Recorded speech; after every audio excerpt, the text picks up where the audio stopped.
Hello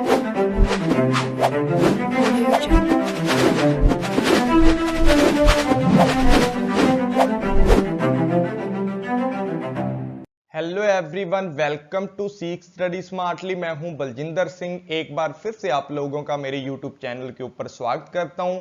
dear friends, मैंने paper 1 का course चलाया हुआ है, उसके अंदर रिसर्च एप्टीट्यूड खत्म हो गया है, लेकिन लास्ट का जो हमारा चैप्टर बचता है मैंने सोचा कि यूट्यूब के ऊपर डाल देता हूं। तो रिसर्च एथिक्स बहुत ही इंपॉर्टेंट है, इसलिए सभी लोग इसको कर लेना अच्छे से। मैं टिप्स एंड ट्रिक्स के साथ आपको कवर करवाने वाला हूं। हाँ जी, आप सही पढ़ रहे हो। जेआरएफ का सपना अब पूरा होगा। अपना जेआरएफ के सपने को पूरा करना है और अच्छे से मेहनत करके आगे तक जाना है, क्योंकि हमारा जो गोल है ओनली जेआरएफ है। ठीक है, इसको ध्यान में रख के हम स्मार्टली तरीके से स्टडी करेंगे। टिप्स एंड ट्रिक्स के साथ आपके सामने मैं रिसर्च एथिक्स आपको करवाने वाला हूं। डिटेल में क्लास कवर करेंगे कि रिसर्च एथिक्स होता क्या है। हिंदी के अंदर भी आपको स्लाइडें मिलने वाली हैं। उससे पहले अगर आप पेपर 1 ज्वाइन करना चाहते हो, paper 2 commerce and management join करना चाहते हो, तो आप मुझे 8295103559 के ऊपर मैसेज करके आप जानकारी ले सकते हो। पूरी इंफॉर्मेशन आपको पेपर 1 और पेपर 2 के बारे में मैं प्रोवाइड कर दूंगा।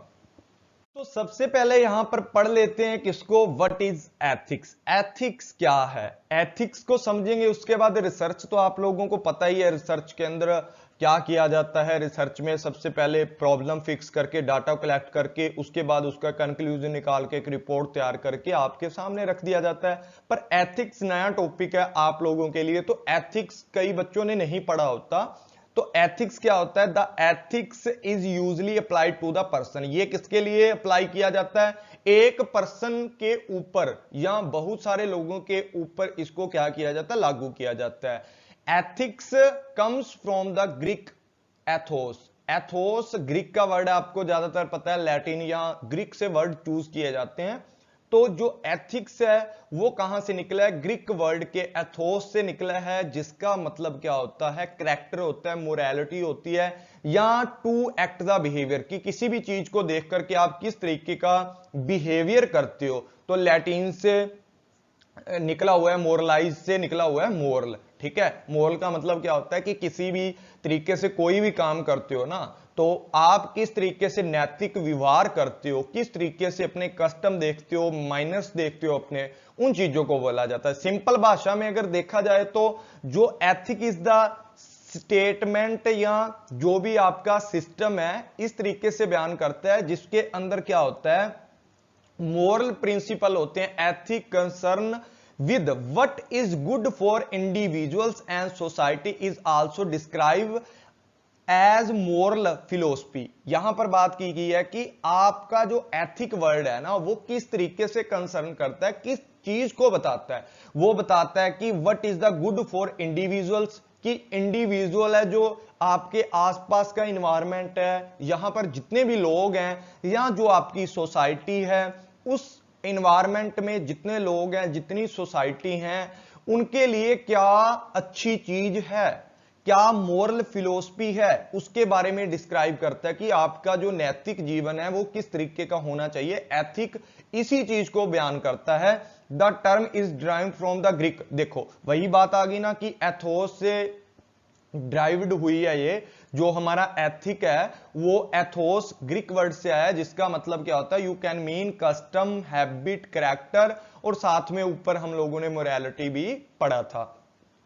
तो ये होता है एथिक्स का मतलब। उसके बाद हर बंदे ने अपनी अपनी डेफिनेशन दी होती है। मैकक्लांगन है सबसे पहले 1998 के अंदर इन्होंने बोला था, इन्होंने भी सेम ही बात बोली है कि ह्यूमन एक्सपीरियंस है ना, उससे रिलेटेड जो एक्सपेक्ट होता है वो हमारा किसके अंदर आता है? वो एथिक्स के अंदर आता है। इसके अंदर उन्होंने बताया कि जो आप जजमेंट करते हो, ठीक है, उसके लिए जो राइट एंड रोंगनेस है, राइटनेस एंड रोंगनेस है, उसके बारे में बताता है। और आसपास जो भी आपका समाज है, पॉलिटिक्स है, डिसीजन मेकिंग करते हैं, उसके लिए हम जो भी एक पर्सन होता है वो राइटनेस और रोंगनेस को ध्यान में रख करके, जजमेंट कर करके, अपने एक्सपीरियंस के अकॉर्डिंग जो भी काम करता है वो एथिक्स के अंदर आते हैं। That ethics is concern with rule और principle that help us to dedicate, ठीक है, या डिसाइड या किस तरीके से डेडिकेट करते हैं किस चीज को, रोंग या राइट चीज को। आप बताते हो कि ये किसने दिया है, हैमलिन एट एल ने, ठीक है, हैमलिन ने दिया ये कि जो भी आप डिसाइड करते हो, किस तरीके का डिसीजन लेते हो, रूल्स एंड प्रिंसिपल होते हैं ना, राइट एंड रॉन्ग को बताने वाले, उनको ही एथिक्स बोला जाता है। एथिक जो रूल एंड रेगुलेशन होते हैं या एक ब्रांच ऑफ फिलोसफी होती है जो कंसर्न करती है आपको किसी भी चीज को एनालाइज करने के लिए भी, कौन सी चीज रॉन्ग है, कौन सी चीज राइट है, किस तरीके का बिहेवियर है। ये रोज के द्वारा 2008 के अंदर बताया गया था। इसी तरीके से ये भी मोरल वैल्यू अवेयरनेस के बारे में बता रहा है, और लास्ट में भी वही बात की गई है कि एथिक इज द चॉइस और decision we can within the morality and rules to keep the integrity and disciplinary, ठीक है, इंटीग्रेट तरीके से या आप डिसिप्लिन तरीके से आप क्या करते हो, जो भी काम करते हो वो एथिक्स के अंदर आते हैं। उसके बाद देखो एथिक्स के अंदर और कौन कौन सी चीजें आती हैं। एथिक्स सामाजिक मूल्यों वह सिद्धांतों वह आदर्शों, मतलब एथिक्स के अंदर सोशल वैल्यू, सोशल प्रिंसिपल या जो भी अलग एथिक्स के प्रिंसिपल हो सकते हैं वो आते हैं। आदर्श, ठीक है, आपकी जो क्या होती हैं वैल्यूज नॉर्म्स होते हैं, वो सारी की सारी चीजें इसके अंदर क्या होती हैं, इंक्लूड की जाती हैं। उनके एक समूह को ही क्या करते हैं, एथिक्स बोला जाता है, ठीक है। कोई भी चीज है आपके समाज के अंदर किस तरीके से वो सही है गलत है, उसके लिए बताने के लिए जो वहां की जो मूल्य होते हैं, वैल्यूज होते हैं, नॉर्म्स होते हैं, ठीक है, उन सारी की सारी चीजों को, आइडियल्स होते हैं, उन सारी की सारी चीजों को एथिक्स के अंदर क्या किया जाता है, इंक्लूड किया जाता है। Ethics are the principle norms and standard of the conducting governing and individual और ग्रुप। गवर्न करता है हमें कोई भी बिहेव करने के लिए, प्रिंसिपल देता है, नॉर्म्स देता है, आइडियल्स देता है, वैल्यूज देता है, और principle and norms and standard आपको गिवन करता है एथिक्स। यहां पर देखो एथिक्स के अंदर बहुत सारी और भी चीजें इंक्लूड की जाती हैं। मेन सी जो चीजें मैंने लिख दी गई हैं कि यहां पर आपको बताएगा एथिक्स क्या चीज गुड है, क्या चीज बैड है, क्या चीज राइट है, क्या चीज रॉन्ग है, क्या चीज फेयर है, क्या चीज अनफेयर है, क्या चीज मोरल है, क्या चीज इमोरल है, क्या चीज प्रॉपर है, कौन सी चीज आपके लिए प्रॉपरली करनी चाहिए, कौन सी चीज इम्प्रॉपर है जिसको नहीं करना चाहिए। तो ये सारी की सारी चीजें आती है हमारी एथिक्स के अंदर। इनके ऊपर ही हमारा पूरा का पूरा एथिक्स है जुड़ा हुआ है। इन 6 बातों में 5 बातों के ऊपर हमारा पूरा का पूरा एथिक का टॉपिक जुड़ा हुआ है। उसके बाद बात करते हैं यहां पर नैतिक व्यवहार, या जो हमारा क्या होता है मोरालिटी वाला या एथिकल बिहेवियर, या नैतिक से हम समझते हैं कि समाज के अकॉर्डिंग वो चीज सही होनी चाहिए, समाज की नजर में सही हो, कानून की नजर में सही हो, साथ में सोशल वेलफेयर करने वाली हो। जो भी एथिक चीजें होती हैं वो सारी की सारी ना सोशल वेलफेयर के लिए होती है, ठीक है। सोशल वेलफेयर उसके अंदर बिल्कुल आता है। सोशल रिस्पॉन्सिबिलिटी और सोशल वेलफेयर है तो अलग चीज एथिक्स से, पर क्या होता है कि जब भी आप कोई मोरालिटी फॉलो करते हो, किसी भी तरीके के एथिक्स को फॉलो करते हो, तो उसके अंदर सभी लोगों का जो हित होता है ना, सभी लोगों का हित उसके अंदर आ जाता है। जैसे एग्जांपल के लिए आपकी कंपनी में कोई भी बंदा काम कर रहा है, उसको रिस्पेक्ट करना, उसके साथ अगर आपके साथ कोई भी कर्मचारी है जो आपके साथ रिसर्च में हेल्प कर रहा है, तो उसको उचित व्यवहार, उचित उपचार देना, उसके साथ इक्वल बिहेव करना, जैसा आप अपने घर वाले दोस्तों से करते हो या जो भी है। अगर मान लो जिस बंदे को आप नहीं भी रखना चाहते थे, तो किसी कंपनी ने आपके साथ उसको रिसर्च करने के लिए उस बंदे को रख दिया, आपकी उसके साथ नहीं बनती। पर एथिक्स ये बोलता है कि अगर किसी के साथ आपका नहीं भी है ना कोई लिंक, तो भी आप उसके साथ उचित बिहेव करो, अच्छा बिहेव करो। उसके बाद देखो नेचर ऑफ एथिक्स। एथिक्स के नेचर क्या होते हैं? एथिक्स के नेचर के अंदर कोड ऑफ कंडक्ट आता है कि आप किस तरीके का बिहेवियर करोगे, उसके लिए कुछ स्टैंडर्ड आपको दिए जाएंगे, ठीक है, कुछ वैल्यूज प्रिंसिपल आपको दिए जाएंगे, उसको बोला जाता है कोड ऑफ कंडक्ट। ऐसी लिस्ट जो आपको एथिकल काम करने के लिए, मोरालिटी के अंदर नैतिक तरीके से काम करने के लिए आपको एक क्या करती है, डिसिप्लिन प्रोवाइड करती है। इसके अंदर सारे के सारे पॉइंट होंगे, लेकिन इसके अंदर आपको एक डिसिप्लिन करने के लिए एक छोटा सा मतलब ऐसा लगा लो कोड ऑफ कंडक्ट मिल जाता है कि यार ये काम गलत है तो गलत है, उसको नहीं करना। आपको डिसिप्लिन में भी रखता है एथिक्स। एथिक्स को फॉलो जो बंदा करता है वो लाइफ में कम ही गलतियां करता है। वैसे तो दुनिया गलतियों का पुतला है, लोग या मैं खुद गलतियों का पुतला हो सकता हूं, अपने ऊपर मत लेना इस चीज को।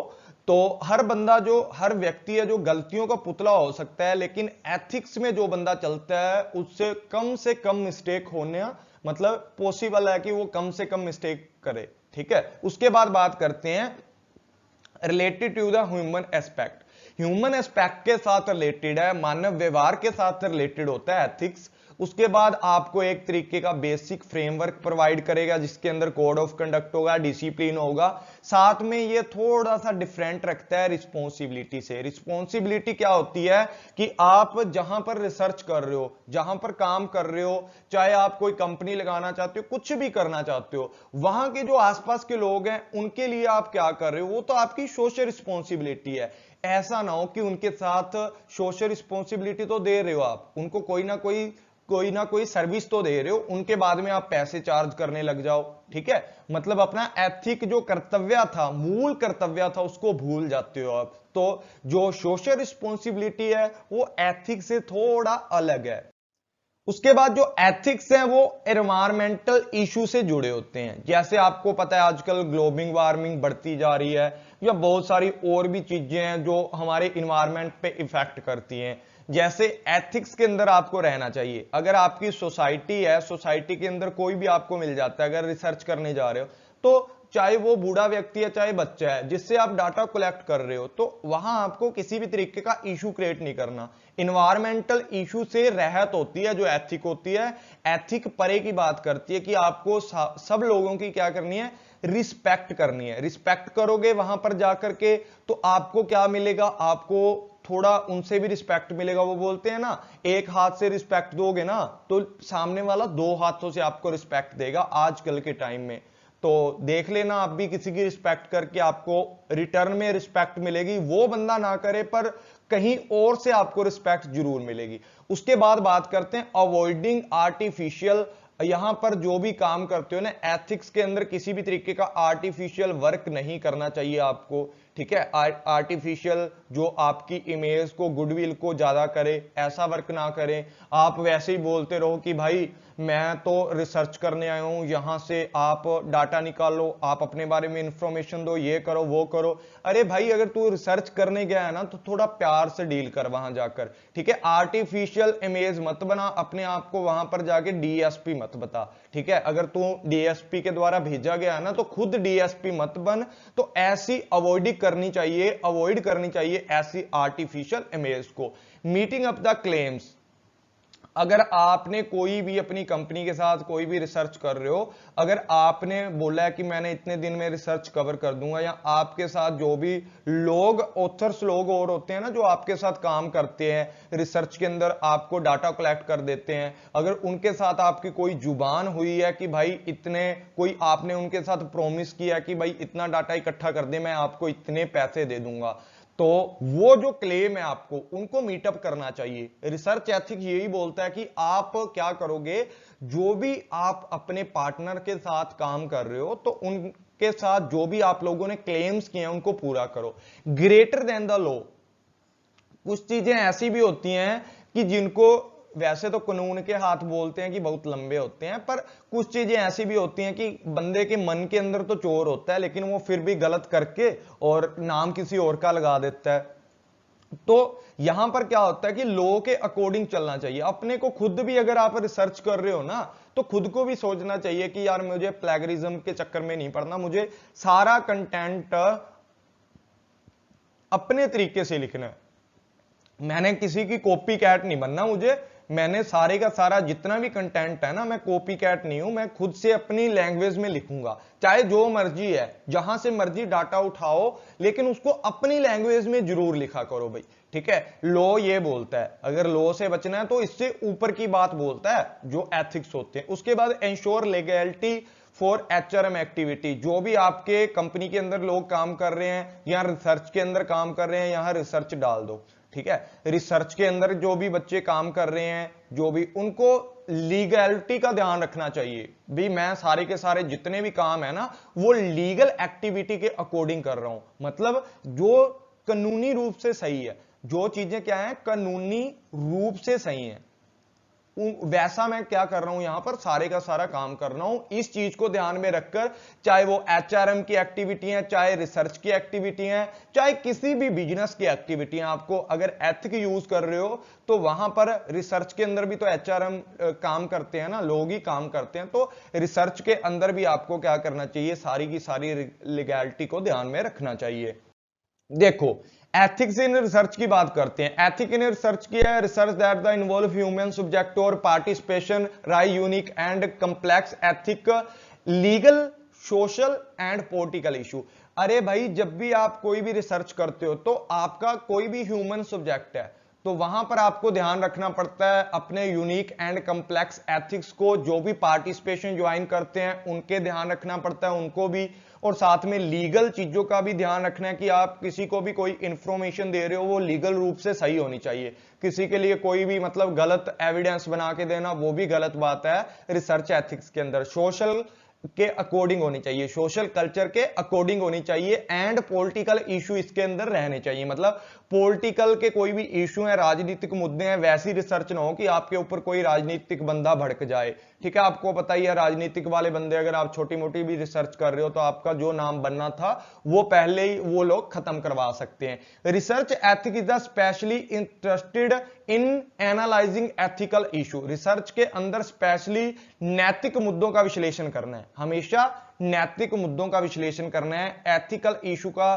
चीजों को देखना है कि जो भी लोग रिसर्च कर रहे हैं, जो भी पार्टिसिपेशन रिसर्च के अंदर कर रहे हैं, क्या वो नैतिक रूप से काम कर रहे हैं, वो सारी चीजें इसके अंदर इंक्लूड की जाती हैं।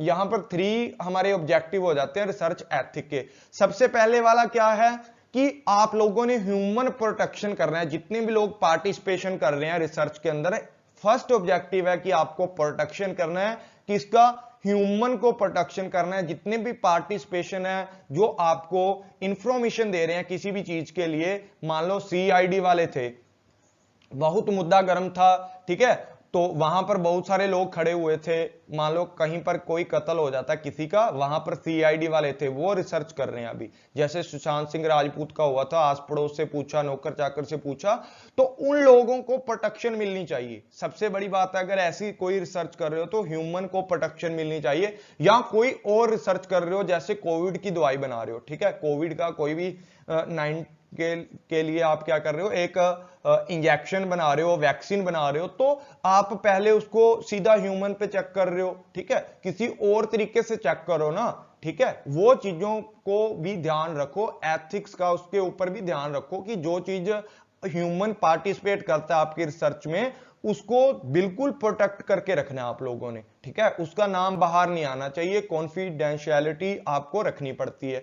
Second objective, ensure that research is conducting to the serve the interested of individual. जिस भी ग्रुप से आप क्या कर रहे हो, रिसर्च कर रहे हो, जहां से आप जिन व्यक्तियों से आप रिसर्च कर रहे हो, आप जिनकी सेवा ले रहे हो, चाहे वो इंडिविजुअल है, चाहे वो ग्रुप है या सोसाइटी है या पूरी दुनिया है, जहां से भी आप रिसर्च ले रहे हो तो उनका हित जरूर रखो उसके बीच में, ठीक है, जो लोग इंटरेस्टेड हैं आपकी रिसर्च में या जो आपकी रिसर्च के अंदर काम आ जाते हैं उनको जरूर अपनी रिसर्च के अंदर थोड़ा उनके बारे में भी बोलना चाहिए। उसके बाद थर्ड ऑब्जेक्टिव क्या है, जितनी भी एक्टिविटीज आपने करनी है उसको एथिकल साउंडनेस से करनी होती है, ठीक है, एथिकल से करनी होती हैं, और look at the issue such as management of the risk of protection, confidentiality. आपको सिर्फ गुप्त रखना चाहिए, जितनी भी इंफॉर्मेशन लेते हो आप लोगों से उनको एक गुप्त रूप से रखो, उनकी सुरक्षा बना के रखो, रिस्क ऑफ मैनेजमेंट का करके रखो, मैनेजमेंट ऑफ रिस्क आप प्रोटेक्शन करके रखो सभी चीजों की जो लोग आपकी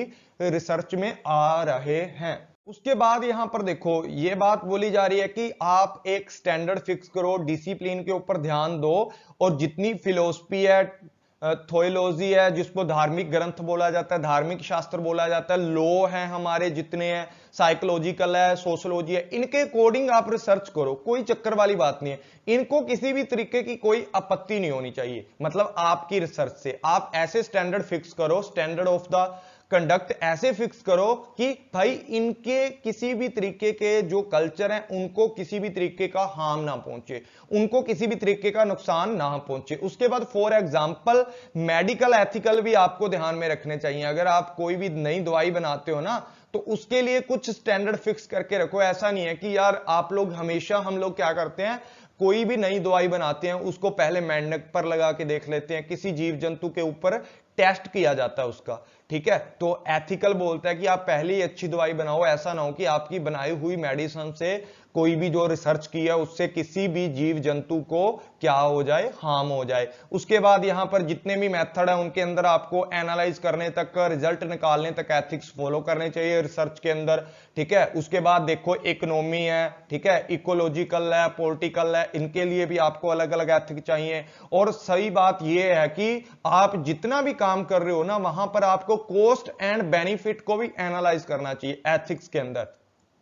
ऐसा ना हो कि आप कॉस्ट एंड बेनिफिट को अकेले को देख रहे हो, इसके साथ साथ आपको एथिक्स कि आप कम पैसे में काम करवा रहे हो, बच्चों से काम करवा रहे हो, ये बोलते हैं ना, वो बोलते हैं कि चाइल्ड से काम नहीं करवा सकते आप, तो नहीं करवा सकते भाई, तो आप अपना कॉस्ट एंड बेनिफिट मत देखो, वहां किसी अच्छे वर्कर को काम लगाओ रिसर्च के अंदर। ऐसा ना हो कि बच्चे आपको सारा काम करके दे रहे हैं। तो यही बात बोली जाती है एथिक्स के अंदर। अगर आपको डाटा इकट्ठा करना है, इन्वायरमेंट के बारे में पता करना है, तो आपको बहुत सारे जो एथिकल प्रिंसिपल हैं उनको ध्यान में रख करके काम करना पड़ेगा।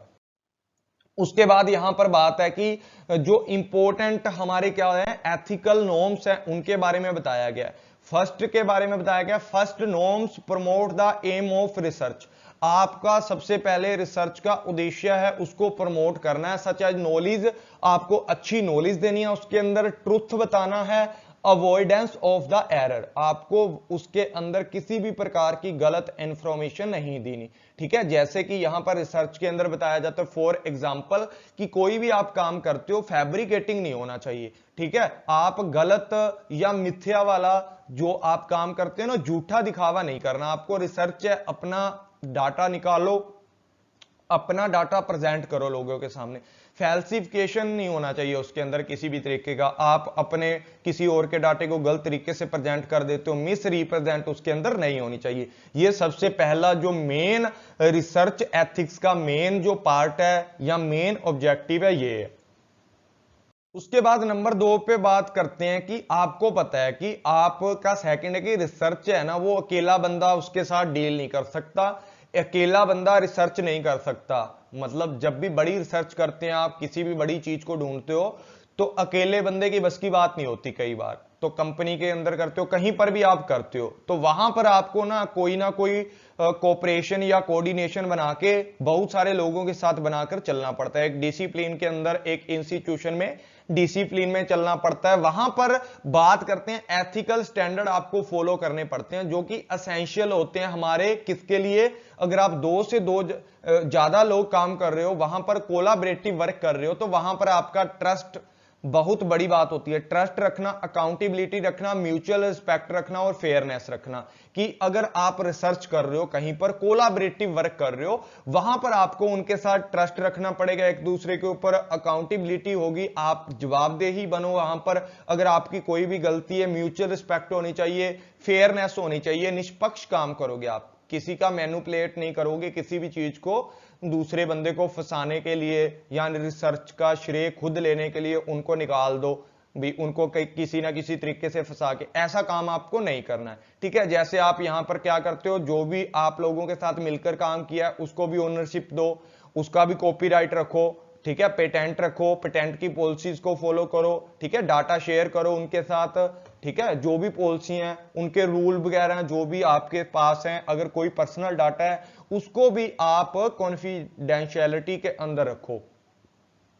उसके बाद तीसरे नंबर पे बात करते हैं, तीसरे नंबर पे बात करते हैं कि जब भी आप कोई भी काम कर लेते हो, ठीक है, many of the ethic norms help to the ensure that researcher can be held, ठीक है, आपको पकड़ना पड़ेगा उस चीज को, किसको, अपनी रिस्पॉन्सिबिलिटी को या अपनी अकाउंटेबल होना पड़ेगा कि जनता के सामने अगर कोई भी काम आपकी रिसर्च के द्वारा गलत हो जाता है, अगर आप कुछ भी डाल देते हो, किसी भी चीज में डाल देते हो, या आपकी रिसर्च के साथ किसी को नुकसान हुआ है, तो आपको वहां पर अकाउंटेबिलिटी दिखानी पड़ेगी जनता के आगे कि आपने रिसर्च की है। तो यहां पर आपको क्या करना होगा, किसी भी तरीके की जो पॉलिसी है उसको पूरा फॉलो करना पड़ेगा। मिसकंडक्ट नहीं करना आपको, किसी भी मतलब रिसर्च कर रहे हो उसके अंदर मिसकंडक्ट नहीं करना, कंफ्लिक्ट ऑफ द इंटरेस्ट ये भी आपको काम नहीं करना, ठीक है। हितों के अंदर मतलब आप अपने ही दोस्तों के साथ जो रिसर्च कर रहे हैं वहां ही आप उनके साथ ही झगड़ा कर रहे हो। ह्यूमन सब्जेक्ट के ऊपर अगर आप रिसर्च कर रहे हो ना, ह्यूमन सब्जेक्ट के ऊपर, तो भाई उन ह्यूमंस को भी प्रोटेक्शन दो, ठीक है। एनिमल केयर का भी ध्यान रखो, अगर एनिमल के ऊपर किसी चीज को चेक कर रहे हो तो एनिमल केयर का भी ध्यान रखो। अगर किसी के ऊपर कोई इंजेक्शन आप यूज कर रहे हो एनिमल के ऊपर, तो उसको पूरा ट्रीटमेंट दो, अगर उसके अंदर कोई भी प्रॉब्लम आ रही है तो, ठीक है। वो रिस्पॉन्सिबिलिटी आपकी होगी, वो अकाउंटेबिलिटी आपकी होगी। तो ये काम आपको करने हैं। उसके बाद बहुत सारी और भी चीजें हैं। फोर्थ के अंदर क्या है कि ethical norms in the research also help build the public, public के साथ अच्छा रिलेशन बिल्ड करने के लिए हेल्प करता है सपोर्ट ऑफ द रिसर्च, ताकि आपकी रिसर्च के अंदर सपोर्ट की जाए। People are more likely to the fund, आपको फंड भी तो वहां से लेने पड़ते हैं ना, जनता से, तो आपको वहां क्या करना चाहिए, ट्रस्ट की क्वालिटी को बिल्ड करना चाहिए, इंटीग्रिटी दिखानी चाहिए आपको। उसके बाद फाइनल के अंदर बात करते हैं कि जब भी आप कोई भी रिसर्च करते हो, रिसर्च के अंदर अंत में हमारा क्या कंक्लूजन निकलता है, कौन कौन से रीजन है जो एथिक को फॉलो करने के लिए बोलते हैं कि रिसर्च के अंदर आपको एथिक को फॉलो करना है। सोशल रिस्पॉन्सिबिलिटी, ह्यूमन राइट है, एनिमल वेल केयर है, ठीक है, वेलफेयर है। उसके बाद कंप्लायंस है विद द लॉ, लॉ के अकॉर्डिंग आपको चलना है, पब्लिक हेल्थ का ध्यान रखना है, उनकी सेफ्टी का भी ध्यान रखना है। साथ में जितने भी लोग आपके साथ काम करते हैं, एनिमल सब्जेक्ट है, स्टूडेंट है या पब्लिक है, उनको भी हार्मफुलनेस से बचाना है आपको, ठीक है। उनको आपकी रिसर्च है ना, उनको नुकसान ना पहुंचा दे। ऐसे नैतिक्स को फॉलो करो कि अगर आपके पास कोई भी काम है, आपकी रिसर्च कर रहे हो, तो उससे किसी भी पशु विषय या किसी भी छात्र को, जनता को कोई भी नुकसान ना हो जाए। तो उसके लिए ये वाले सारे के सारे एथिक्स आपको फॉलो करने चाहिए। उसके बाद बात करते हैं approaches, main approach to the research ethic. Ethics के अंदर ना 5-7 अप्रोचेज आती हैं जिनको हमें पढ़ना पड़ता है, जिनके ऊपर हमारे एथिक्स डिपेंड रहते हैं। सबसे पहले टेलोलॉजिकल है, ठीक है जी। टेलोलॉजिकल के अंदर क्या होता है कि an approach to ethic focusing on the rightness and wrongness. ये हमें बताती है कि जब भी आप कोई भी एक्शन लेते हो, जब भी आप कोई भी काम करते हो ना, मतलब जो आपने काम किया या एक्शन लिया है, सबसे पहले ये बात सोचो कि भाई जो मैं काम कर रहा हूं ना, अगर कोई बंदा चोरी कर रहा है, ठीक है, अगर चोरी बोलते हैं ना, अगर चोर कोई भी चोरी कर रहा है तो वो पहले देखे कि भाई जेल के अंदर मेरा क्या हाल बनेगा, ठीक है ना, जेल के अंदर कैसे पीटेंगे या लोग कैसे पीटेंगे, पुलिस वाले कैसे। वही बात यहां पर बोली गई है कि अगर आप किसी तरीके का एक्शन ले रहे हो, किसी तरीके का क्या कर रहे हो, काम कर रहे हो, उस काम के पीछे का रिजल्ट देखो पहले। अगर रिजल्ट अच्छा है तो आप काम करो, अगर रिजल्ट बुरा है तो आप काम मत करना। एथिक इसी चीज को बताता है। टेलोलॉजिकल वाला जो अप्रोच एथिकल की, वो इसी चीज को बताती है कि अगर आपने जो भी काम करना है पहले उसको एग्जामिन कर लो, उसके एक्शन का जो रिजल्ट है, कॉन्सिक्वेंस क्या निकलेगा उसका, मतलब आपका रिजल्ट क्या निकलेगा, उस चीज को, परिणामों को पता कर लो, उसके बाद आप स्टेप को लो। टेलियोलॉजिकल जो अप्रोच है वो हमारी कॉन्सिक्वेंस के ऊपर बेस्ड है, मतलब किसके ऊपर बेस्ड है, रिजल्ट के ऊपर बेस्ड है। रिजल्ट कैसे निकलेंगे उस चीज को बताता है। जेरेमाई बेनेथ ये बंदा था, इसने सबसे पहले इसको इंट्रोड्यूस किया था, उसके बाद डेवलप किसने किया था, जॉन मिल के द्वारा इसको डेवलप किया था। इसका मतलब क्या होता है, ग्रीक वर्ड में इसका मतलब होता है टेलोलॉजिकल का कि एंड रिजल्ट क्या है हमारे, ठीक है, उसके बारे में बताया जाए।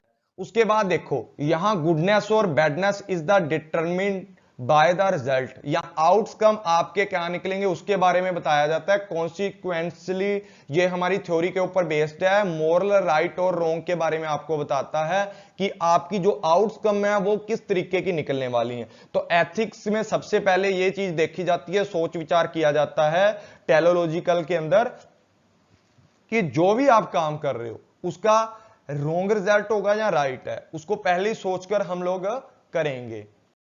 उसके बाद देखो इगोलिज्म एथिकल क्या होता है, इसको नैतिक हंकारवाद का अप्रोच भी बोला जाता है। ठीक है, इसके अंदर क्या होता है, जो भी आप लोग काम करते हो, जो भी क्रिया करते हो, उसमें अपने खुद का हित देखते हो। मतलब आप अपने हित को देखते हो कि देखो नैतिक सी बात है कि आप कहीं पर कोई भी पैसा लगा रहे हो या रिसर्च कर रहे हो। अगर मान लो आप रिसर्च कर रहे हो, आपने रिसर्च की है किसी भी तरीके की, किसी के साथ मिलकर कोलैबोरेट करके, आप अपना इगोइज्म एथिक उसके अंदर देखोगे कि भाई ये कल को मेरा नाम देगा बुक के ऊपर, मैं इतनी मेहनत करूंगा, क्या मेरा नाम देगा।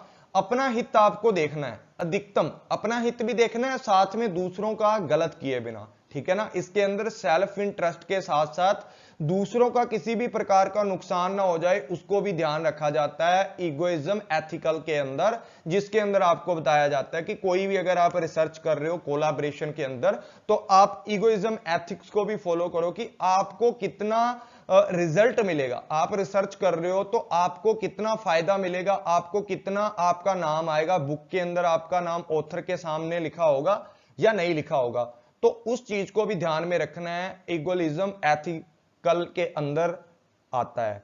उसके बाद देखो यूटिलिज्म अप्रोच है यहां पर। ठीक है, यहां क्या होता है कि कोई भी डिसीजन है, decision regarding ethic in research should be based on examination and compare of the cost and benefit may be arise from a study. आप कोई भी काम कर रहे हो, कोई भी स्टडी कर रहे हो, तो उसके अंदर सबसे पहले यूटिलाइजेशन देखो, उसका यूटिलाइजेशन से बना है, यूटिलाइजिज्म जो बना है हमारा अप्रोच है, इसके अंदर भी एथिक्स को फॉलो किया जाता है कि जो भी आप काम कर रहे हो, भाई जो भी काम कर रहे हो उसका कॉस्ट बेनिफिट एनालाइज देखो, कितने ज्यादा लोगों का सामाजिक कल्याण हो रहा है। अगर मैं एक रिसर्च करता हूं तो कितना ज्यादा बेनिफिट हो रहा है और इसके ऊपर कितनी कॉस्ट आएगी। आप ऐसा काम करो, आपका एथिक्स बोलता है कि आप ऐसा काम करो जहां पर कॉस्ट बेनिफिट हमें ज्यादा हो, मतलब कॉस्ट कम लगे लेकिन उस रिसर्च का फायदा ज्यादा हो, सामाजिक कल्याण उसका ज्यादा हो। ठीक है, ऐसी रिसर्च आपको करनी है। यूटिलिज्म जो हमारी है ना, यूटिलाइज्म अप्रोच है एथिक्स की, वो ये बात बोलती है। उसके बाद बात करते हैं एक्ट यूटिलाइज्म। ठीक है, यूटिलाइजिज्म एक्ट यूटिलाइजिज्म के अंदर बात की जाती है किसकी, कि मान लो आप कोई भी रिसर्च कर रहे हो। ठीक है, कोई भी रिसर्च कर रहे हो आप, इस रिसर्च से लाखों लोगों को फायदा होगा, लाखों लोगों को फायदा होगा, बेनिफिट होगा, लेकिन 5 लोग ऐसे हैं जिनको फायदा नहीं होगा आपके रिसर्च से। कुछ लोग होते ही ऐसे हैं ना जिनको कुछ भी फायदा ना हो ना, फिर भी वो आपके लिए फायदा हो भी रहा हो फिर भी बोलते हैं कि हमें क्या फायदा है इस रिसर्च का। तो ऐसा आप लोगों को काम करना है जहां पर आपको लाखों लोगों का तो फायदा हो, आपका जो एक्शन ले रहे हो। ठीक है, वो बोलते हैं ना एक झूठ ऐसा बोल दो जिससे लाखों लोगों की जान बच सकती है, तो वो झूठ सच के बराबर होता है। तो वही बात है कि आप ऐसा यूटिलाइजेशन एक्ट लो जिसके ऊपर 2-4 लोगों को नुकसान होता है तो होने दो, बाकी जो आपका एक्शन है इतना बैलेंस होना चाहिए कि उसका जो रिजल्ट है ना वो बिल्कुल अच्छा निकलना चाहिए, मोर प्लीजर्स होना चाहिए, प्लेजर्स होना चाहिए और लेस पेनफुल होना चाहिए। ठीक है, लेस पेनफुल मतलब कुछ लोगों को नुकसान पहुंचता है ना, पहुंच जाने दो, 2-4 लोगों को हो जाता है, कोई चक्कर वाली बात नहीं, कुर्बानी दे देंगे 2-4 लोगों की, लेकिन लाखों लोगों की अगर जान बच रही है ना उस चीज से, तो आप बचा लो। ठीक है, वो होता है। यहां पर 5 नंबर पे बात करते हैं डियोंटोलॉजिकल अप्रोच की, जो एथिक्स के अंदर हमें बताती है कि कौन सी चीज राइट है, कौन सी चीज रॉन्ग है, लेकिन यहां पर विदाउट एनी रिजल्ट के हम कोई ना कोई एक्शन है उसके लिए सोच लेते हैं। ठीक है, हम जो भी एक्शन ले रहे हैं सबको पता होता है, अंतरात्मा सबकी बोल देती है कि भाई ये काम गलत है मत कर। ठीक है, फिर भी अगर करोगे तो आप एथिकल से बाहर जाते हो। ये किस बंदे ने प्रपोजिट किया था, ये इमैनुअल कांत के द्वारा था, जिसको कांटिएशन एथिकल के नाम से भी जाना जाता है। ठीक है, इसके अंदर क्या होता है, ये नॉन रिजल्ट या नॉन कोसिक्वेंटलिज्म अप्रोच है। ठीक है जी, बड़ा लंबा स्पेलिंग दे रखा है कि नॉन कोसिक्वेंटलिज्म अप्रोच है ये वाली। ठीक है, कौन सी है, बिना रिजल्ट के हम पता करते हैं जब रॉन्ग चीज क्या है राइट चीज क्या है उसके बारे में सोच करके एथिक्स को फॉलो करते हैं। उसके बाद देखो इसके अंदर ना जो भी 2 बातें इसके अंदर नोट की जाती हैं, एक तो डिग्निटी है, उसके बाद रिस्पेक्ट है। आपको ये तो पता है ना, अगर आप कहीं पर जॉब वगैरह कर रहे हो तो आप इतना दिमाग है आपका तभी आपको जॉब मिली है, या आपके किसी के साथ रिसर्च कर रहे हो तो आपको वहां रिस्पेक्ट करनी चाहिए अपने दोस्तों की। डिग्निटी का मतलब क्या होता है कि जितने भी आपको काम दिए गए हैं ना, वो सारे के सारे आप मर्यादा के अंदर करें, ठीक है, मर्यादा के अंदर करें सारे के काम। जितनी भी identify the duty action according to the duty के अकॉर्डिंग जितना भी काम कर रहे हो वो ड्यूटी आपकी लॉ के अकॉर्डिंग मोरल फुल होनी चाहिए। ड्यूटी के अंदर जितने भी काम करने हैं, जो भी आपका कर्तव्य है, ठीक है, उसको पूरा नैतिक से निभाना इसके अंदर बयान किया गया, नैतिकता से निभाना इसके अंदर शामिल किया गया है। उसके बाद देखो, इसके बाद बात करते हैं कंटेम्परेरी एथिकल अप्रोच। 3 तरीके की अप्रोच है हमारे सामने। सबसे पहले कौन सी है? एथिकल रेलिवेंटिज्म। यहां पर बात की गई है सही व गलत का निर्णय करने के लिए नैतिक में सामाजिक सांस्कृतिक मापदंडों को शामिल करना। यहां पर जो भी आप जिस समाज से रिलेटिव हो या कोई और समाज है उसके जितने भी रिलेटिव हो, रिलेटिज्म मतलब जिससे भी आप रिसर्च कर रहे हो उससे आपकी रिसर्च रिलेटेड है, तो आपको उसके सामाजिक और मापदंडों को अपनी रिसर्च के अंदर शामिल करके देख करना पड़ेगा कि कौन सी चीज उनके संस्कृति के अकॉर्डिंग सही है, कौन सी गलत है, ठीक है, उसके अकॉर्डिंग आप काम करोगे। उसके बाद बात करते हैं पोस्ट मॉडर्न एथिक्स, ठीक है। पोस्ट मॉडर्न एथिक के अंदर होता है कि सामने वाले की भावना विश्वास को सुनना समझना, उनका पालन करना, उसके हिसाब से ऐसा ना हो कि आप जो काम कर रहे हो किसी की शान को क्या कर दे, वो मतलब मिट्टी में मिला दे। जैसी रिसर्च कर रहे हो वो किसी के गौरव के लिए अच्छी ना हो, ठीक है। कुछ चीजें ऐसी होती है ना कि गलत रिसर्च करने बैठ जाते हो, डिटेक्टिव बन के बैठ जाते हो आप, और आप गलत डाटा ढूंढ के उसके लिए गलत डाटा बना करके पेश कर देते हो। वो चीजें आपको नहीं करनी है। पोस्ट मॉडर्न एथिक बोलता है कि आपको सबकी भावना समझनी चाहिए, सबकी भावना के अकॉर्डिंग काम करना चाहिए, उनके विश्वासों को किसी भी प्रकार की ठेस ना पहुंचे, उनके गौरव और शान को किसी भी प्रकार की कोई भी प्रॉब्लम ना आए।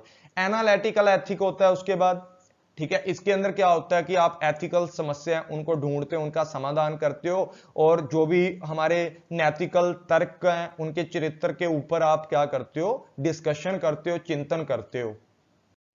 उसके बाद देखो एथिकल प्रिंसिपल की बात है, ये सारे के सारे हमारे रिसर्च के अंदर फॉलो करने वाले हैं। सारे के सारे किसके अंदर फॉलो करने वाले हैं? रिसर्च के अंदर फॉलो करने वाले हैं। इनकी ट्रिक भी मैं आपको एक अच्छी ट्रिक सिखा दूंगा जिससे सारे के सारे प्रिंसिपल है ना विद ट्रिक आप याद रख सकोगे, विद ट्रिक आप याद रख सकोगे। वो मैंने जो ट्रिक है ना वो आपको बता देता हूं क्या बनाई है। सबसे पहले पढ़ लो इसको। होनेस्टी हो सकती है, ऑब्जेक्टिविटी हो सकती है, इंटीग्रिटी, केयरफुलनेस हो सकती है, ठीक है, ओपननेस हो सकती है, ट्रांसपेरेंसी हो सकती है, अकाउंटेबिलिटी हो सकती है, इंटेलेक्चुअल प्रॉपर्टी हो सकती है, कॉन्फिडेंशियलिटी हो सकती है, रिस्पॉन्सिबल पब्लिकेशन है, मेंटरिंग है, ठीक है, रिस्पेक्ट फॉर कोलीग्स, आप अपने साथियों की रिस्पेक्ट करोगे, सोशल रिस्पॉन्सिबिलिटी है, नॉन डिस्क्रिमिनेशन हो सकता है, कंप्लीटनेस हो सकती है, उसके बाद लीगैलिटी हो सकती है, एनिमल केयर है, उसके बाद ह्यूमन सब्जेक्ट प्रोटेक्शन है, रिस्पॉन्सिबिलिटी है, और एथिकल इन्वायरमेंट है या एथिकल इशू है,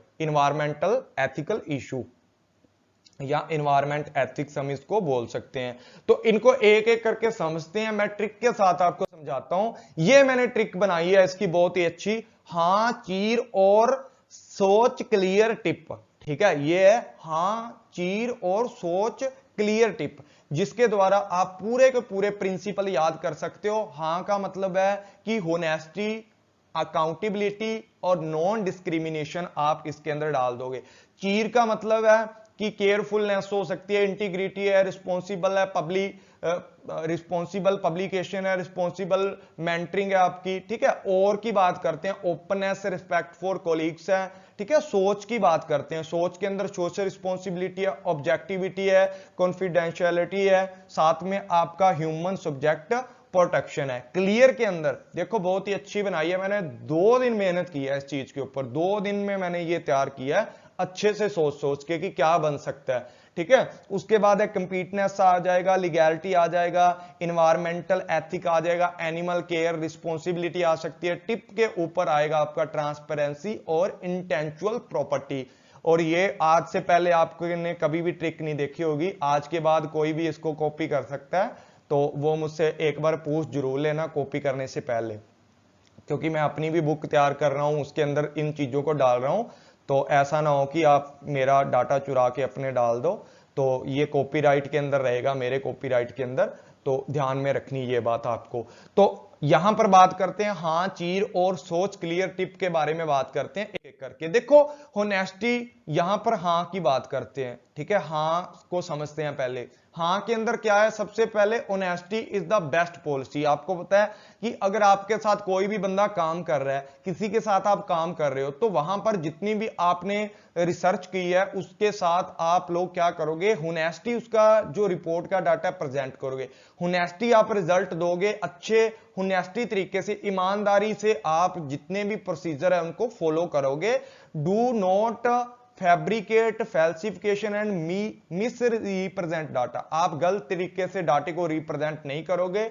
जितने भी प्रोसीजर, जितने भी डाटा रिजल्ट हैं, सबको होनेस्टी के साथ लोगों के सामने दोगे। ऐसा ना हो कि आप गड़बड़ी करके लोगों से पैसा लूटते रहो, अपनी रिसर्च के लिए फंड इकट्ठे करते रहो, ऐसा नहीं होना चाहिए। होनेस्टी के साथ आपको सारे का सारा काम रिसर्च के अंदर करना पड़ता है, और साथ में रिसर्चर ऐसा ना करे कि आप मिस रिप्रेजेंट डाटा कर दें, फैल्सिफिकेशन कर दें, ऐसा नहीं होना चाहिए, ठीक है। और यहां पर बात आती है जब किसकी, पार्टिसिपेशन की, उसको भी होनेस्टी के साथ अपना डाटा जो भी रिसर्चर है उसको कलेक्ट करवाना चाहिए। उसके बाद अकाउंटेबिलिटी की बात करते हैं। देखो भी अकाउंटेबिलिटी क्या होती है, एक दूसरे जब कोलाबरेट में काम कर रहे होते हैं, दो लोग मिलकर के काम कर रहे होते हैं, वहां पर आपकी अकाउंटेबिलिटी होती है। मतलब आपको यहां पर कोई भी काम अगर आपके सिर के ऊपर है ना, मतलब आपका काम है, आपको डेलीकेट किया गया कोई भी काम, तो आपके सिर के ऊपर जितने भी काम है आपको पूरे करने चाहिए। कल को ऐसा ना हो कि 3-4 लोग काम कर रहे हैं, कल को आप बोल दो कि ना भाई ये काम तो इस बंदे ने करना था, क्योंकि आपको पता है कि जितने भी काम आप एक कोलाबरेटिव रूप से करते हो तो वो काम मिलजुल कर पूरे होते हैं। मिलजुल कर पूरे करोगे आप, थोड़ा सा आप करोगे, थोड़ा दूसरा करेगा, थोड़ा तीसरा बंदा करेगा, इस तरीके से मिलकर के आप अपने प्रोजेक्ट को एक्सप्लेन करोगे, जस्टिफिकेशन करोगे। तो रिस्पॉन्सिबिलिटी के अंदर क्या होता है, या अकाउंटेबिलिटी के अंदर क्या होता है कि जितने भी काम है ना आपके, उनको अच्छे से खुद करना है, और अपने ऊपर अगर कोई गलत काम भी हो गया आपसे तो उसकी जिम्मेवारी लेना सीखो। उसके बाद यहां पर बात करते हैं इक्वालिटी की या नॉन डिस्क्रिमिनेशन की। नॉन डिस्क्रिमिनेशन के अंदर क्या होता है, अवॉइड करना है हमें नॉन डिस्क्रिमिनेशन, मतलब इक्वालिटी को जगाना है। कोई भी काम कर रहे हो रिसर्च के अंदर, वहां पर बायसनेस नहीं होनी चाहिए कि आपके सामने कोई भी जेंडर आ गया, अगर कोई लेडीज आ गई तो उसको काम पे रख लिया अपने रिसर्च के साथ, अगर कोई बंदा था जिसके मतलब पूरा रिसर्च करना चाहता था, बंदे को जरूरत भी थी, उसको आपने भगा दिया। तो जेंडर इक्वालिटी आप रखो, ठीक है। रेस के अकॉर्डिंग आप किसी को भी मत बोलो, जाति के अकॉर्डिंग आप किसी को भी मत दुत्कारो कि भाई तेरी जाति तो ये है, तू मेरे साथ थोड़ी काम कर सकता है। तो उनकी सिर्फ आप ये चीजों को देखो कि सामने वाले बंदे में कितनी क्षमता है, वो कितना काम कर सकता है, उसकी क्वालिफिकेशन क्या है, उसकी स्किल्स क्या है, उन चीजों को पहचानो और डिस्क्रिमिनेशन है इसको बंद करो, ठीक है। इक्वल रखो सभी को, जो बंदा काम करने के लायक है उसी बंदे को काम दिलवाओ। रिसर्च अगर कर रहा है कोई बंदा आपके साथ मिलकर के, तो नॉन डिस्क्रिमिनेशन करना है, इक्वालिटी को ध्यान में रख के आप लोगों ने काम करना है, जातिवाद को बीच में नहीं लाना है। उसके बाद बात करते हैं यहां पर चीर की, ठीक है। देखो चीर देते हैं अभी, एथिकल प्रिंसिपल चीर के अंदर है केयरफुलनेस, ठीक है। केयरफुलनेस है कि जितना भी आप काम करते हो केयरफुली रखो, जितने डाटा इकट्ठा कर रहे हो, रिकॉर्ड कर रहे हो, कोई भी प्रोसीजर फॉलो करते हो केयरफुली करो, ठीक है। कोई मेडिसिन बना रहे हो आप, मान लो किसी भी तरीके की कोई भी नेग्लिजेंस कर देते हो वो मेडिसिन बनाने के अंदर, केयरफुल नहीं रहते हो, और उसके बाद उसको चेक कर रहे हो आप किसी भी एनिमल के ऊपर, वो तो बेचारा मर जाएगा, उसमें भी तो जान बसती है ना। तो इन चीजों को ध्यान में रखो, सारे के सारे जितने भी काम है, जितना भी डाटा है उसको सीरीज वाइज रखो, और जितनी भी डॉक्यूमेंटेशन है उसको इस तरीके से रखो कि कल को आपको कोई भी काम करना है तो आपको साथ की साथ रिकॉर्ड मिल जाए, जो भी आपने मेडिसिन तैयार करनी है उससे रिसर्च की है जिसके ऊपर, वो आपके फायदेमंद हो, ठीक है। लापरवाही बिल्कुल भी नहीं बरतनी। अगर आप कोई भी डाटा इकट्ठा कर रहे हो 2 दिन ज्यादा लगा दो, पर वो काम मत करो कि आपको बाद में मतलब शर्मिंदगी महसूस हो कि यार मैंने तो गलत कर दिया। तो केयरफुली सारे के सारे काम यहां पर करने चाहिए आपको। इंटीग्रिटी की बात करते हैं। इंटीग्रिटी क्या होता है भाई, जो भी आप लोगों ने वादे किए हैं, प्रॉमिस किए हैं ना, आप उन एग्रीमेंट के ऊपर टिक कर रहो। अगर आपके साथ कोई बंदा रिसर्च कर रहा है ना, ईमानदारी के साथ उसको उसका हक दो, जितना हक बनता है, ठीक है। अगर उसका ये है कि उसने ज्यादा डाटा दिया, उसका नाम भी अपनी बुक में लाओ, रिसर्च के अंदर लाओ। तो निरंतर आप लोग ये चीज को ध्यान में रखते रहो कि जो भी आप काम करते हो उसके ऊपर आपको बिल्कुल इंटीग्रिटी रखनी है, ईमानदारी रखनी है। सामने वाले बंदे के साथ जितना प्रॉमिस किया उतना तो दो, और उसके एक्स्ट्रा जो भी उसका हक बनता है उस चीज को भी सामने वाले के सामने पेश करो। उसके बाद रिस्पॉन्सिबल पब्लिकेशन, यहां पर बात करते हैं। देखो कई बार क्या होता है कि आप जितना भी काम कर रहे हो, रिस्पॉन्सिबल पब्लिकेशन क्या होते हैं कि जो आपकी रिसर्च को पब्लिश करते हैं, ठीक है, उनको भी ये ध्यान रखना चाहिए, एथिकल चीजों को ध्यान रखना चाहिए। वो ऐसी रिसर्च को पब्लिश करें जो रिसर्च आपको आने वाले टाइम में फायदेमंद हो, या जो डुप्लीकेट रिसर्च होती है उसको अवॉइड करें, उसके ऊपर टाइम वेस्ट ना करें। आप ऐसी रिसर्च करो जिससे आपको स्कॉलरशिप भी मिले, और साथ में एडवांस रिसर्च जो आने वाले करियर के अंदर आपके काम आए, दुनिया के काम आए, सोसाइटी के लिए फायदेमंद हो। डुप्लीकेट पब्लिकेशन बिल्कुल भी मत करो आप। तो ये रिस्पॉन्सिबल रहना चाहिए, रिस्पॉन्सिबल रहना चाहिए पब्लिकेशंस को भी। उसके बाद बात करते हैं रिस्पॉन्सिबल मेंटरिंग।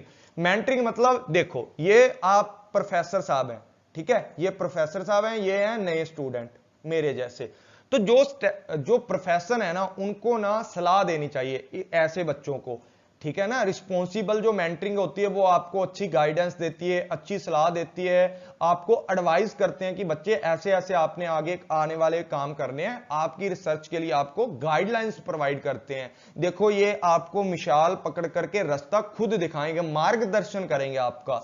तो ऐसे हमारे मेंटरिंग भी होने चाहिए, उनको भी एथिक्स के अंदर रहना चाहिए, और जो स्टूडेंट हैं, जो भी रिसर्चर हैं, नए बच्चे आए हैं, उनको अच्छे से गाइडेंस देनी चाहिए। उसी को बोला जाता है एथिकल प्रिंसिपल, या रिसर्च के अंदर जो प्रिंसिपल हैं वो एक मेंटर के लिए क्या होने चाहिए कि अपने बच्चे को क्या करना चाहिए, अच्छा मार्गदर्शन देना चाहिए। उसके बाद बात करते हैं यहां पर ओपननेस की, ठीक है जी, और की बात कर रहे हैं यहां पर। और के अंदर है ओपननेस है। ओपननेस के अंदर बात है कि जितने भी आपके साथ जितने भी लोग काम कर रहे हैं, ये देखो 1 2 3 4 जितने भी लोग आपसे काम कर रहे हैं ना, इनको आपस में मिला के रखो, सबके साथ डाटा शेयर करो, रिजल्ट शेयर करो, आइडिया शेयर करो, टूल्स दो उनको, रिसर्च के टूल्स दो, रिसोर्सेज दो, और क्रिटिसिज्म करने की भी ओपननेस होनी चाहिए, ठीक है ना। ओपननेस करो दूसरे, भाई तू तो गलत कर रहा है, ऐसे थोड़ी काम करना है, ऐसे करना है, रिसर्च के अंदर ऐसे काम करते हैं, उनको कुछ ना कुछ सिखाओ। तो वो सारी बातें यहां पर आ जाती हैं, ओपननेस टू क्रिटिसिज्म। आप उसको डांट सकते हो कि आलोचना कर सकते हो, भाई तू गलत कर रहा है, ऐसे नहीं ऐसे कर, ठीक है, वो बात आती है। उसके बाद ओपननेस, ऐसा ना हो कि उसकी इतनी आलोचना कर दो कि आपकी रिसर्च छोड़ के भाग जाए। अगला पॉइंट वही है कि रिस्पेक्ट ऑफ कॉलीग्स, जो आपके कॉलीग्स हैं, जो आपके साथ काम कर रहे हैं, चाहे वो लड़का है लड़की है, आपस में जो भी आप मिलजुल कर रहो, एक दूसरे की रिस्पेक्ट करो, फेयरली ट्रीट करो। ऐसा ना हो कि मुंह पे तो राम राम करते हो उसके और पीठ पीछे छुरियां घुपो रहे हो, ठीक है। मुंह पे तो बोल रहे हो मेरा इससे अच्छा दोस्त नहीं है, मैंने सब कुछ इससे सीखा है, ये बहुत ही अच्छे टीचर हैं, बहुत ही अच्छे मेरे को सिखा रहे हैं, और पीठ पीछे क्या कर रहे हो, उसकी बुराइयां कर रहे हो। तो एथिक्स के अंदर ऐसी चीज नहीं आती है। जिस बंदे से आपने सीखा होता है ना, उसकी रिस्पेक्ट करना सीखो, चाहे वो आपसे छोटा है चाहे बड़ा है, तो रिस्पेक्ट करना सीखो कॉलीग्स की, या अपना जो भी टीचर है उनकी भी करना सीखो, मैम है उनकी भी करना सीखो। ये हमारा एथिक्स के प्रिंसिपल के अंदर इंक्लूड किया जाता है। उसके बाद बात करते हैं यहां पर सोशल रिस्पॉन्सिबिलिटी की। सोशल रिस्पॉन्सिबिलिटी क्या होती है? सोशल रिस्पॉन्सिबिलिटी होती है कि जब आप लोग कोई भी काम करते हो तो उसके बीच में समाज की भलाई होनी चाहिए। जितनी भी रिसर्च कर रहे हो ना, उसके अंदर ऐसा काम होना चाहिए कि आप जो भी सारे के सारे एक्शन ले रहे हो, अपनी रिसर्च को कर रहे हो, वो समाज के हित में होनी चाहिए, समाज की सेवा करने वाली रिसर्च होनी चाहिए। समाज को गलत मतलब वो ना करे, हार्म ना करे, किसी भी तरीके का समाज को नुकसान ना पहुंचाए। तो समाज की रिस्पॉन्सिबिलिटी भी आपको ध्यान में रख करके, एथिक्स को ध्यान में रख करके अपनी रिसर्च को चूज करना होता है। उसके बाद बोलते हैं ऑब्जेक्टिविटी। ऑब्जेक्टिविटी क्या होती है भाई, जितना भी काम है ना आपको एक तो अनबायस्ड तरीके से करना है, ट्रांसपेरेंसी होनी चाहिए, इंसाइट होनी चाहिए, ट्रुथनेस होनी चाहिए उसके अंदर। जितने भी काम करते हो ना आप सारी के सारे किसी ना किसी ऑब्जेक्टिव के लिए करो। सब्जेक्टिव आपको मैंने जब रिसर्च की क्लासेस ले रहा था तो बताया था, सब्जेक्टिविटी वाली रिसर्च आपको बिल्कुल नहीं करनी होती। रिसर्च ऐसी करो जो आपको क्या करे कि पूरे समाज के लिए उसका ऑब्जेक्टिव काम आए। साथ में जितने भी आप रिसर्च के अंदर प्रोसेस के अंदर काम कर रहे होते हो ना, जैसे एक्सपेरिमेंटल डिजाइन है, डाटा एनालाइज है, डाटा इंटरप्रिटेशन है और पर्सनल डिसीजन है, सारे के सारे जितने भी काम आप कर रहे हो ना वो उनका कुछ ऑब्जेक्टिव होना चाहिए, हमारी रिसर्च के साथ लिंक होना चाहिए। ऐसा ना हो कि टाइम पास करने के लिए आप रिसर्च को बढ़ाते रहो, ना ही इसके अंदर बायसनेस करते हैं। आप अच्छे से काम करो, ऑब्जेक्टिव तरीके से रखो। जब बायसनेस की बात आती है तो वहां सब्जेक्टिविटी की बात आ जाती है, तो आप ऑब्जेक्टिव रूप से यहां पर काम सारा का सारा करोगे। उसके बाद बात करते हैं कॉन्फिडेंशियलिटी की। ठीक है, कॉन्फिडेंशियलिटी क्या होता है कि जब भी आप किसी भी बंदे से कोई भी डाटा इकट्ठा करते हो, किसी के मतलब फोल्डर की आपके साथ कोई कॉलीग काम कर रहा है, उसका पर्सनल रिकॉर्ड आपको मिल जाता है, पर्सनल फोटो मिल जाती है, कुछ भी आपको पर्सनल डाटा, पर्सनल रिकॉर्ड मिल जाता है, तो भाई अगर आपके पास उसके लॉक की चाबी है ना, तो भाई क्यों किसी को तंग कर रहे हो, ब्लैकमेल क्यों कर रहे हो, उसको बोल रहे हो मेरी रिसर्च है निकल जा, नहीं तो भाई तेरा ये पर्सनल डाटा लीक कर दूंगा मैं। ऐसा नहीं होना चाहिए, एथिक में रहो भाई। जिसने बंदे ने काम किया है, जिस बंदे ने रिसर्च की है, उसने कितनी मेहनत की होगी आपके साथ, तो उसके साथ एंड ऑफ द डे खुद अपने मतलब कंधे पर तगमा लगवाने के लिए आप क्या कर देते हो, उसको बाहर निकालने के लिए उसको उसके जो पर्सनल चीजें होती हैं उसको लीक करना स्टार्ट कर देते हो। ऐसा आपको नहीं करना। जैसे कोई भी बंदा है ऑफिस में बैठकर, आपको पता है ज्यादातर ऑफिस में फोन यूज नहीं कर सकते, जब नए बंदे जाते हैं धीरे धीरे जब पता लग जाता है तो फिर करने लग जाते हैं, वो बातें अलग हैं। लेकिन आपकी कोई वीडियो क्लिप बना लेता है कि फोन कर रहे हो आप बैठ के, काम नहीं कर रहे हो, तो वो जो चीजें होती है ना कॉन्फिडेंशियलिटी, कई बार पर्सनल कॉल होती है, बहुत इंपॉर्टेंट होती है, उसको उठाना पड़ता है। तो रिसर्च के अंदर जितना भी काम है ना, आप अगर कोई भी आपके पास किसी का भी आइडिया है, कुछ भी है, तो उसको मिसयूज मत करो। ये बात बोलते हैं हमारे एथिक्स। उसके बाद बोली जाती है बात ह्यूमन सब्जेक्ट प्रोटेक्शन की। भाई जितने भी आप काम करते हो ना उसके अंदर ना ह्यूमन को कोई रिस्क नहीं होना चाहिए, ह्यूमन के ऊपर रिस्क नहीं होना चाहिए, ह्यूमन की प्रोटेक्शन करते रहो। और जितनी भी रिसर्च है ह्यूमन के अकॉर्डिंग ठीक होनी चाहिए।